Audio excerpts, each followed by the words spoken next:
So the after hours is officially started. It's after 9 o'clock. No, it's not. It's only after 7. Well, it's after It's after 9. it's after 10. It's only after 7. So it's officially started, so we can talk about whatever you want to talk about. Dane's made me the host. I'll stay on as long as anybody wants to stay on, and just don't let Kade get carried away. right. So this is the unabraded version, as Dane would say. So go ahead, guys. Talk about whatever you want. Scott Hampton, we let you get carried away. Why wouldn't we let Kade get carried away? I don't get carried away like Kade does, boy.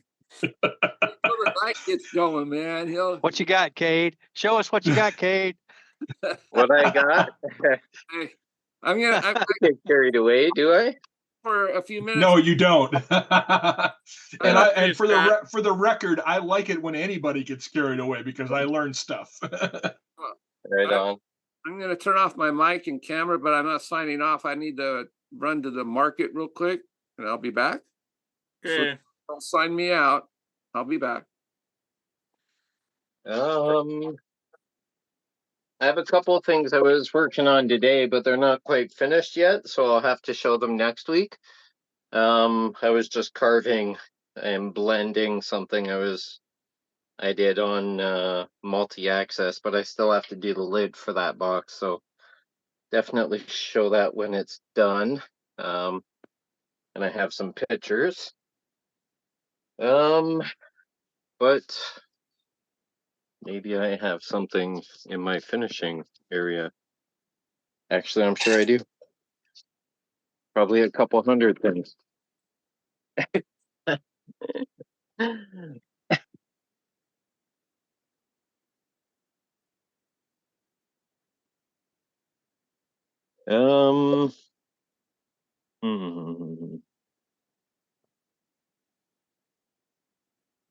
Showed a bunch of stuff last week, I think.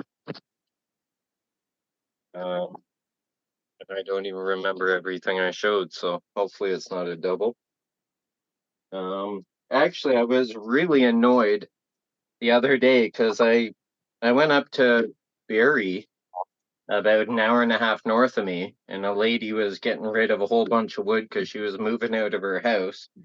And she asked me if I wanted some, and she had like 8-foot long, 10-foot long boards, live edge boards, 2-3 feet wide, 3 to 4 inches thick. And I've been milling them up into different things. I kept one for a table, for a bigger house that we're looking at. But most of it I milled up into box blanks and bowl blanks, and I was really annoyed because I was moving stuff around and stacking stuff. And I had this beautiful redwood burl platter that I had finished, and one of the pieces of wood actually fell on the piece right here. And then it dented here, it dented the bottom here, dented here, and it was almost done. I was really annoyed. I think I had Have you tried steaming the dents out? There, you can see one there.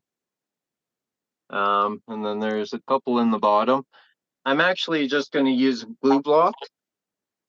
Turn a piece of wood that's the exact same diameter of the base. I'll use a glue block, glue that on. And I'm actually going to return the face, return the bowl, and the little recess there. Okay. Have you tried steaming them out, Kade? No, because it's pretty much plasticized. I thought I had one pretty much plasticized with lacquer too, but I was able to steam it out. Oh, really? Oh, yeah. Yeah, maybe it'd be worth a try. It. Worst case scenario, you do the glue block and return it. But I've had really good luck with steaming stuff out. Oh, okay. Because yeah, some of these are really dents on those sharp corners, so that I don't know if they'll be as crisp as they once were. But this one, This one here is probably 3 seconds deep. It might steam out, man. It might. Really? Yeah, it'd be Okay. worth a try. Like I Might said, be- I've had really good luck steaming stuff out. So, Okay. I'll have to old do that. woodworker's trick. Let's see. I turned a couple more of these tiny little water droplet boxes that I'm demonstrating in England.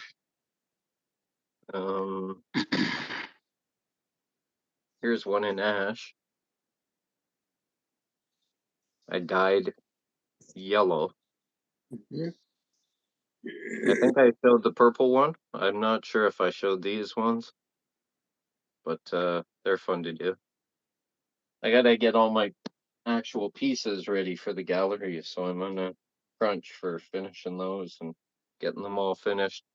This one is ash, but it has a little yellow flame on top.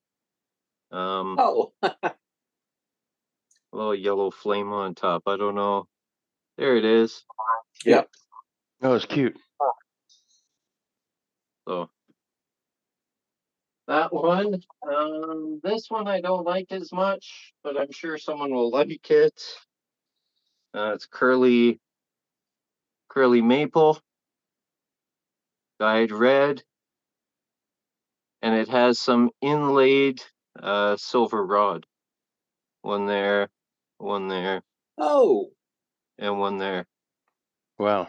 So a 3-point silver rod inlay. There they are there, and this guy's really thin. Nice. So nice. Mhm. that was fun to do. I had to loosen the fit because so many coats of finish on it. So I just took a little bit of sandpaper on the inside and on this mortise and tenon joint. But yeah, that's at least a 1/16 of an inch thick. You can see, actually, I think my camera's dusty. I've been turning all day. There, now you can see the wall thickness without actually, yeah. Might be able to Pretty drop an thin. LED light in it. Yeah, better lighting in my shop than here. I showed the wake stands. Actually, I'm doing a demo for wood turning 360 on Monday. And I'm going to be demonstrating brass and aluminum finials. I have a few boxes here from other demos. I was getting prepared for that today. Hey, Scott, spotlight me for a second. I find you. Or talkie. Oh, that's nice. That one's black with brass. Kind of recognize that lid. Yeah. Yeah. Yeah, this is one of the pieces I was telling you about. I had a crease right here that was about 2 inches long, Cade. I don't know what got it, but there was a definite line right here. And this was already finished with about 5 coats of lacquer. And I steamed it out and you can't see anything. Huh. Did you have to resand it No, after steaming it? no, I just rebuffed it. Huh. Oh, But it okay. steamed right out. I mean, so you might be able to pull it off. Okay. I'll have to look into that. I'll probably do that actually. Yeah, I might do that later tonight. Everyone's sleeping already. I have a couple of these boxes of brass and aluminum finials. Some of them When are. you did that finished demo yet. a while back on those brass finials for us, did you in the chat, did you put in links on where to buy that brass at? Do you remember? Yeah, I think I did. All right. Or maybe I didn't put it in the link, but I did talk about it. I Yeah, I'll have bought find it. brass and aluminum rod off Amazon, and you can buy a package that comes with like multiple sizes and multiple lengths. I bought like a 2-inch thick piece that was probably a foot long, and I've actually made weight stabilizers for my bows Nice. out of that brass, and I threaded it with 5/16 thread. And so I put a 5/16 rod, and then the 5/16 rod goes right into my thread on my bow. So Damn, I have those. And then the stuff I use for the finials, like this one, that was a 1/2 inch, I think, 1/2 inch rod. And I got it from a local metal store here in town. And it needs to be machinable. Machinable brass or a machinable aluminum. There's so many different kinds. Like there's hardened or acid proof or marine grade, or this is juniper. And I dyed it yellow just to accentuate the yellow grain. And the purple still stayed purple. So that was where's that guy? That was actually a demo. I think this is the one I did for this club, was the demo, and then I did the dye technique to create the flame.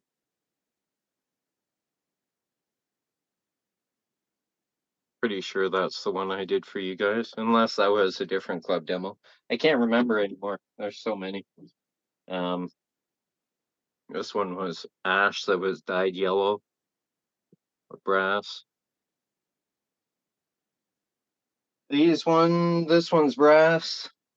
I think I showed that one already, the first one. This one is also brass, smaller finial. These are tulip poplar that one has a aluminum on the inside. So this is a spinning top lid.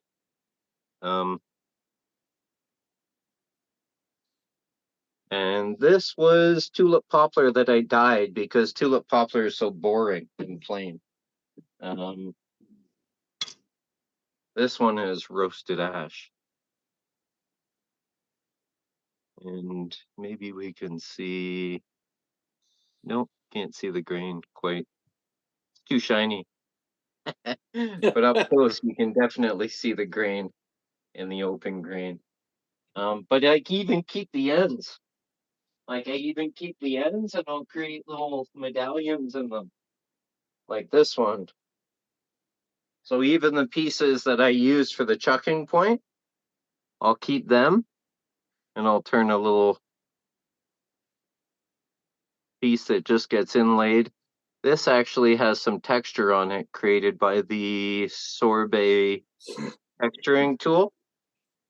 And then it looks like a flower. We might be able to do it better justice with my other camera. Actually, I'll go into some better lighting in here.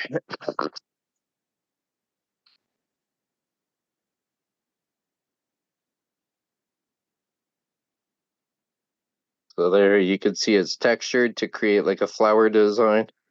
That's cool. On the brass. I gotta do a quick sand on that and then put another coat on it. But all the little pieces of brass get left over. So I think here's a couple I used for different things, different projects. And this stuff's so expensive. I keep them all for doing the little medallions.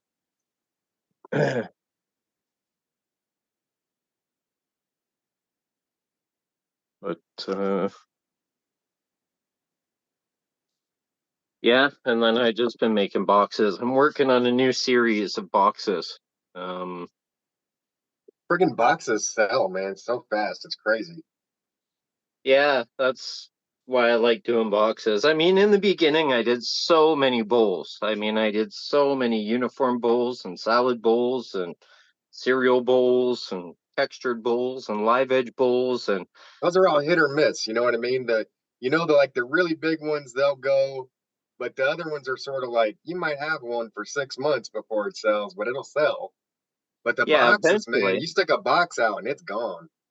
yeah, they sell much quicker. And I mean, there are so many shapes in bowls. Like a bowl's a bowl's a bowl, or a platter, or a plate's a plate, a platter's a platter. But with the boxes, there's so many more design elements and freedom of expression and texture and shapes. And I mean, people love boxes, and you can bang them off. They could be used for keepsakes, they could be for stash boxes, they could be for Yeah. cremation or Well, what do you put in it? Whatever you want. Okay, I'll take whatever you want. it. Anything. Keep your butt in it. No. But you can keep anything in it, really. Or keepsakes or small urns or anything. A potpourri, wide variety of stuff. So I still do the bowls and platters and plates, not so much uniform stuff because I find the live edge and the irregular shaped or the multi-access stuff sells better because it's more unique. Um, of course, unless you get a really fancy piece of wood like the what did I just show? The redwood burl. Speaks for itself. But boxes, you can whip them off and have all kinds of sizes and all kinds of different price points, and they sell themselves. One thing I thought was cool, I had a guy come out visit his family from BC, and he wanted to pop by and see my shop and hang out and talk turning. So he came over and we chit chatted, talk turning. We played on the lathes I have. But nice enough, he brought me something he made, and I thought it was really cool.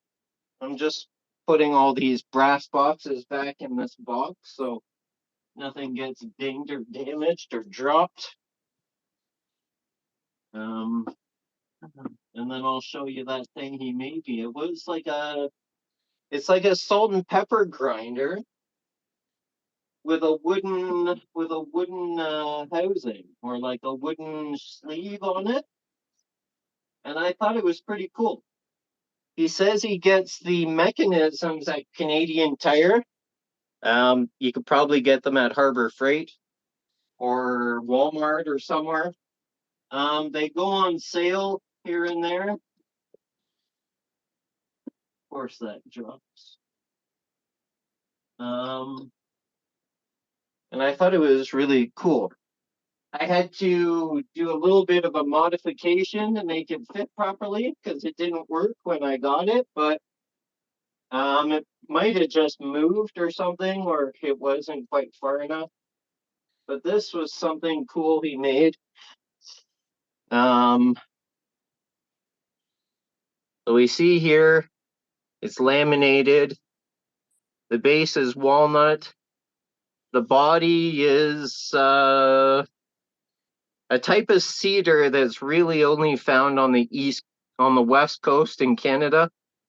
The top is walnut. And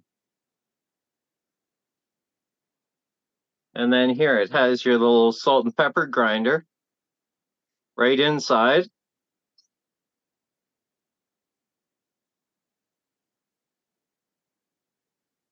Has this button for you to plunge your pepper out of it. There it is there. And I thought it was kind of cool when he brought it to me. The button mechanism didn't quite work that great. I think it was too tall or didn't push it down far enough. So, I mean, I just remounted it on the lathe and took a little bit off, created more of a button on the bottom of this button. Actually, you could see it was recessed too deep. So it wasn't hitting the button to plunge your pepper.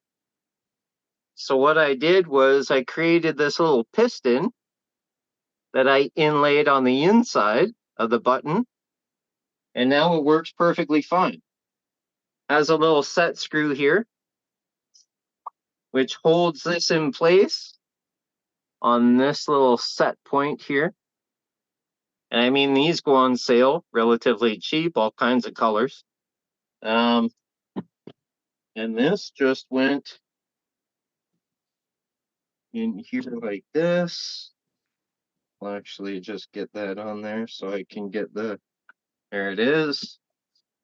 So there's that. And then all I do is I push the button and it plunges my pepper or salt or whatever. I thought that was kind of cool. Cool little gift he brought me. I don't know if I'll make them or not, but it's a cool idea. The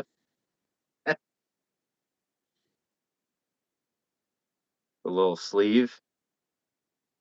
If I made them, I'd probably use different woods or different shapes. But it was a cool thought. Well, that just sits in there with the set screw, and then when you push this, it has a light too. So you know where you're putting your stuff on your food.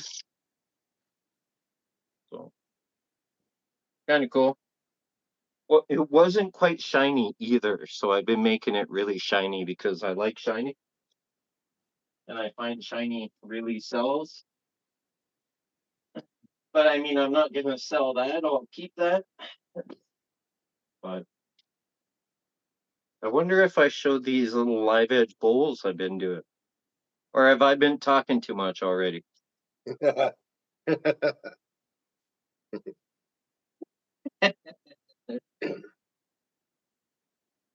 Nobody's Someone awake else can. anymore.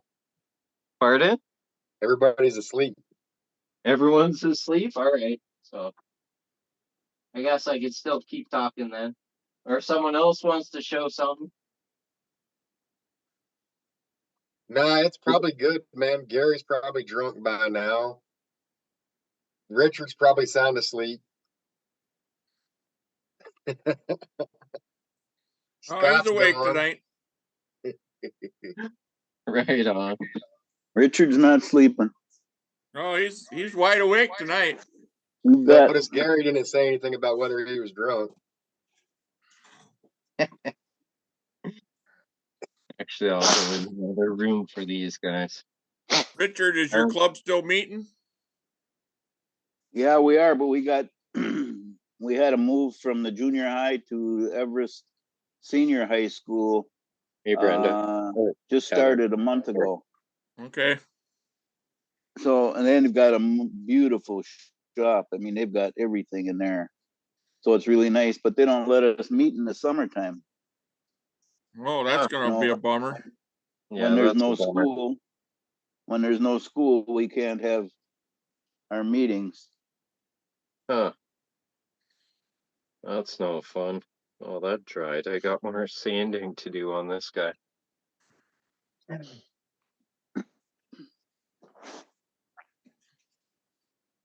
Did I show the small live edge bowls I've been doing with the offcuts from the boards?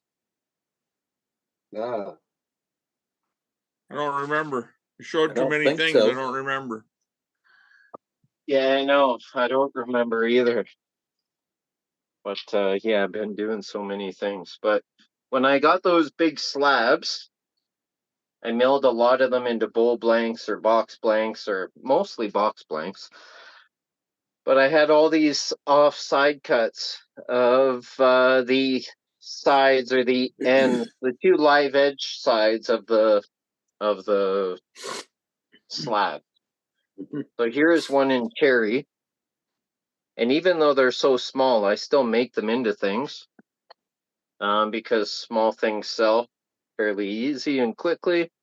This is walnut. The other one was cherry. So I did a bunch of these little live edge bowls. Cute. Very cool, man. Then I did them offside so you can easily grab your jewelry, grab your nuts or candy or whatever. They didn't have any of the bark on them, as you can see. So I didn't want to leave them just plain like that. I thought it's kind of dirty looking. So I thought about texturing them, embellishing them, burning them, coloring them. And I decided to color them with metallic paints. So this one's silver on the walnut. Nice. There's the bottom. This one's silver, a little thicker, a little deeper. Yeah. It's unbelievable how much walnut I got off this lady, so that's okay though. Here's one I did in gold with gold impregnated paint. What finish are you using? Tongue oil. Tongue oil. Many, many, many coats, and then many, many, many more.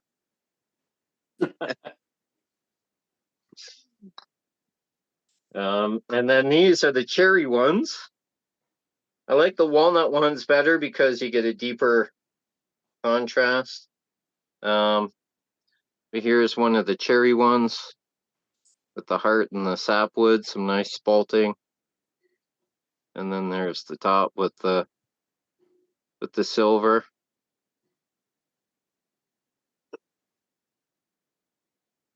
Those were pretty punky and soft, so some of the edges are a little irregular. Not from the turning, but more so from the sanding, which is whatever. People like irregular, odd shaped. Yeah. So it's only the wood turners that'll criticize it. Hold that bowl up to the angle that you mounted it on that log, if you understand what I mean. Like hold the Mounted it log on up. the lathe? So it was No. mounted Hold the on. log up and show like where you cut that piece out of, if that makes sense. Oh, okay. Yeah, so this is the cherry log, Right. and this And would then be turned just like this. just like that. That's what I thought. Yeah. Yeah. That's So we cool, have man. the high side and the low side. Very neat. And that would be slightly angled, so I wouldn't lose too much off the bottom. It wouldn't be totally flat, but it would be slightly angled, so it's not as steep, and I wouldn't lose so much off the bottom. So I think that's more, yep, that's where it is. Cool. Yeah. And then the same with the walnut one. The walnut one was a little thicker. So this one was the exact same. The high side on the high side, the low side on the low side, and just like so. Nice. I mean, use all your scraps. Otherwise, I was just going to burn it. But then I was like, there might be some nice little small little live edge bowls, impulse buys. Because, I mean, some people like the large stuff. Some people don't. Because it's so heavy, it takes up so much real estate, so much room. Where are you going to store it when you have a big family dinner? Will it fit in a cupboard or a drawer? And I'd rather bit and piece that large piece into 5 or 10 smaller pieces, and you actually make way more money on the smaller pieces than the much larger pieces. So, I mean, I'll do them custom if people want them, or I'll just refer them to a friend who does nothing but large stuff. But it doesn't sell as quick. So you got to lug that stuff around, carry it till you find that person who likes it, and then it will sell. So this is one I did in cherry with the gold. Those I are think cool, I man. like the gold. I like the gold better than the silver, but it's all a matter of what they like. So I got to do both. I might do some in bronze, because I have some nice metallic bronze paint. and I might have maybe 4 or 5 of these left. So out of this piece, I get 3 of those bowls. 1, 2, 3. Yep. This one I'll get the same. 1, 2, 3, just a little longer, elongated, so it'll be more of a banana style live edge bowl rather than more of a round live edge bowl with the high side and the low side. But they're fun to do. They're quick and easy to do. And I did all 6 of those in before lunch the other day.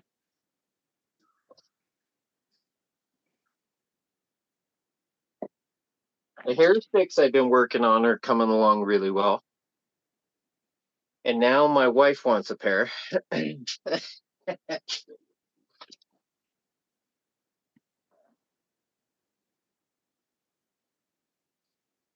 Here they are here. Since I've showed these to a couple of friends and martial artists and stuff, they want a pair. Because hair sticks are hair sticks. They're in your hair. They're not a concealed weapon until you need them to protect yourself. So here's one. But I'll take off my lovely dollar store clamps.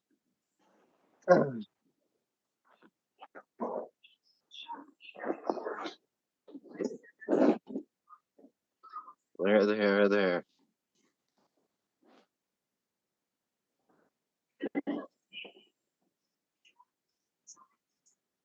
Very cool, man. So it's brass and walnut. There they are, the match.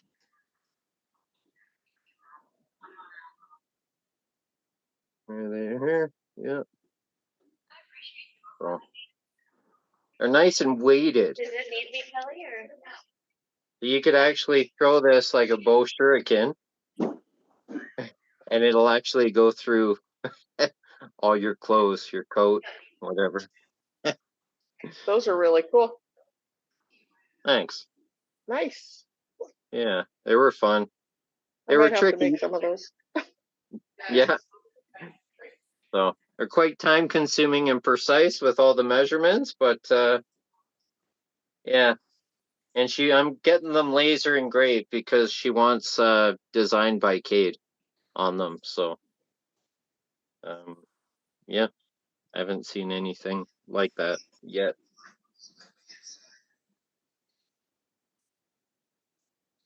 So that'd be cool. Get those engraved and photographed and marketed. They're quite pricey though, with the amount of work and metal in them, and they're all mortise and tenon joints. So, and this one's hollow, fits over a mortise and tenon, mortise and tenon, mortise and tenon. But yeah, fun, precise, tricky, and rewarding when you get them finished. So that was my first try. So, and my wife wants a pair. I'll probably make myself a pair just to have in my back pocket. And What do you Kate, sell are them you for? using carbide tools to cut the brass? no, regular old wood turning Regular. tools. Okay. A skew. Skew. Okay. What do you sell them for? Quite a bit. Well, for what they are. So I don't like $150 to $200 a pair.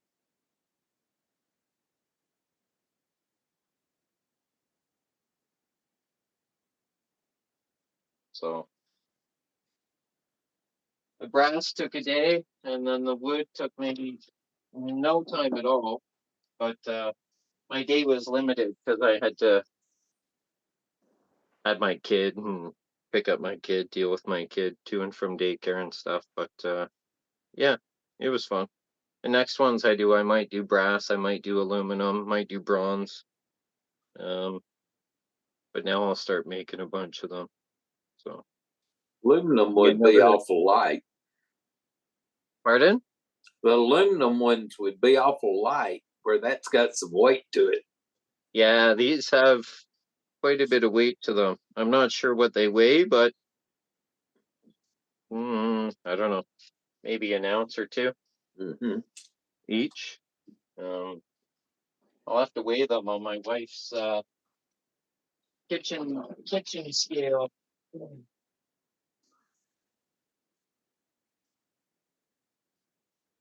Where can I put them? I don't want them to get dinged. I think I'll put the elastic bands back on them. Need to make a little wooden tube to put them in, Cade. Yeah, maybe. I don't know. The wooden tube won't do them justice unless I make it a real fancy wooden tube. So.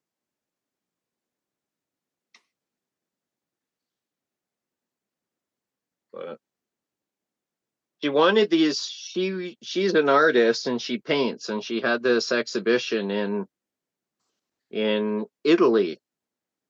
And she's like, "Can you have them done by the first week of March?" And I'm like, no.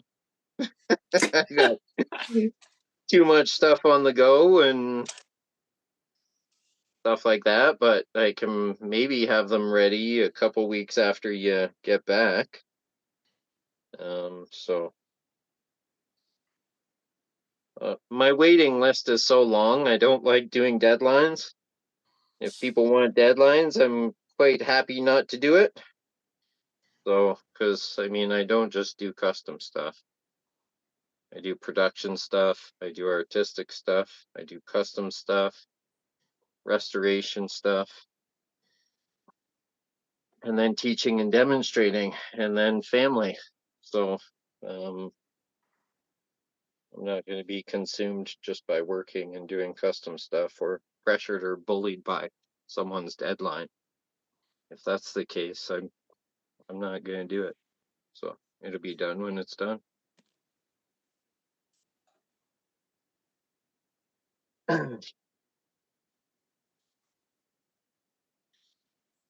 Originally, I think she ordered these around a week and a half before Christmas. She's like, "You think they could be done for Christmas?" I'm like, "No." Like, "Oh, okay. Well, no problem. No rush. I know.